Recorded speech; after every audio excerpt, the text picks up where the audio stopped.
Here at UC Santa Cruz, we're lucky. We get to walk out of our doors into an incredible environment, meadows, grasslands, huge views of the ocean. And it's a reason that a lot of people say that they choose this school and they decide to come here. So how can we use that environment to actually develop people's conception of sustainability and connection to how they can make an impact in the world around them, and what does it mean to them? There's always been an assumption that the planet is a huge place, and that humans can't really break the natural environment. And it's become pretty clear in the recent decade or two that we can. And the way that I think about sustainability, we think about sustainability for the minor is, can we create a world that sustains and supports the natural environment and provides enough of everything for humans in a human-built environment, and how do we do that?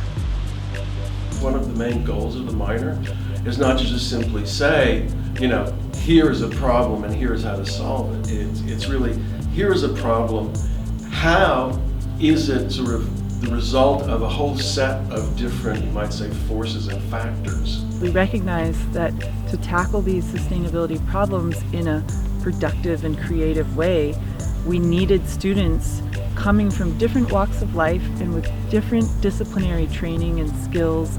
The minor is very interdisciplinary, which is one of the key aspects to sustainability. Often when you think about sustainability, you tag it in with environmentalism or environmental science. Learning how to write policy review papers, that's something that I've never learned how to do in linguistics, just more things that can apply kind of beyond the academic environment. Not just thinking about something as an object as you have it, but thinking about where it came from and what it took to make it, how many hands it traveled through before it got to you, and where it's going to go after you're done with it. So I think just having that sort of thought process and approach to my everyday life has been really helpful, and a really easy way to apply some of the knowledge that I've learned. I believe that every student from every major needs to know some basic skills, and so even if you think of sustainability as a thematic focus, I think the skills that you would learn in the sustainability minor are things that you will be glad you had later. In the sustainability minor, I think what we've done over the years a really, really good job of is providing students with an opportunity to learn more about sustainability efforts and techniques that are focused on the built environment. So creating energy, managing waste, what have you. We're going to actually expand towards natural resources and natural resource management to help students who want to do careers in, for example, fishery management or forestry management. They'll be able to do that. We'll be able to offer the training they will need to do that. We're working with the coastal campus and the natural reserves quite extensively. We live and we are part of a campus that is truly unique in the world. There's nothing like it anywhere in California, across the world really. With the diversity of ecosystems we have, the opportunities for access literally right outside our classroom doors. I am really an advocate for environmental education that happens outdoors.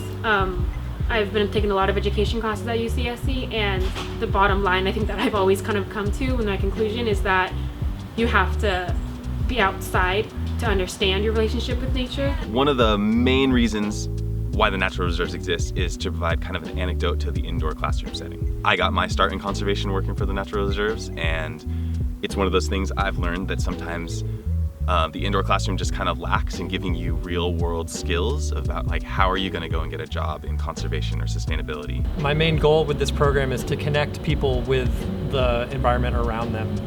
I feel that the more people are personally engaged with the environment and have a connection and a relationship to it, the more likely they are to actually care about it and want to take care of it. And I also think that it's benefited the school so much because we have so many cool programs that are completely student run and student started. It encourages sustainability in the community and encouraging students to take initiative and form some sort of intrinsic motivation towards projects that aren't necessarily guided in the same way that a lot of classes are on campus.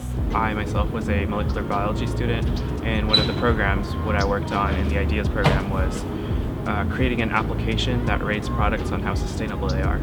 And a lot of my peers that were in this program were economics or TIM or computer science students.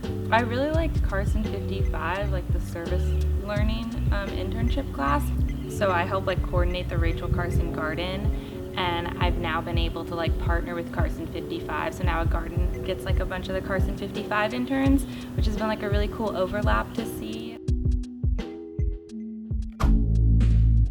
I've been a part of ESLP, or Education for Sustainable Living program, the past 3 years. I took it as a student. I facilitated it last year, and I'm going to facilitate it again this year. Yeah, it was pretty beautiful to have like the Monday night lectures where you can go and hear a bunch of different like really radical guest speakers talk about what they're doing in regards to sustainability, and then you can join an action research team that's facilitated by students. It focuses more on community aspects and social justice and environmental justice. ESLP has been a really great example of like horizontal learning, where we all like collaborate and learn together. I got to create this whole curriculum and like facilitate discussions with my peers, which was something that was really useful to explore like a topic that I was interested in and something I'd want to do in the future. The entire sustainability studies minor might be described as something like service learning. The idea that you're learning by doing. You ought to have a little bit of experience with the tools that are required. The idea here is to learn to do things with their hands. How can we give students more opportunity to use the things that they're learning and do something productive and make a contribution? What the curriculum is surrounding is learning how to look at things in different angles and being able to sort of adapt and creative problem solve, and like based on each situation figuring what would be best like here and for these people. And so if you can't really understand the people that you're offering this to, your solution won't be a solution that they ultimately adapt and take up and use in their lives. Being able to have enough sort of knowledge to be able to at least recognize the connections. But as you progress through the minor and you start to build up some skill sets and some different knowledge bases, the idea is that you're going to work towards becoming more independent and designing and crafting your own path. Sustainability is all about trying to utilize the resources that we have that are limited and running out in the most efficient way as possible, and making sure that it's equitable as well. I think sustainability is more than just a buzzword to like brand something with. I think it is like a lens to look at how we treat our resources and our community, and how to make things like continue on for like many generations. And the more you understand that, you know, the world can go on without humans, and the more that you understand that we are members, we are organisms in this ecosystem instead of just humans versus nature dualism, the easier it is to feel compassion towards nature, and sustainability just comes out of that, I think.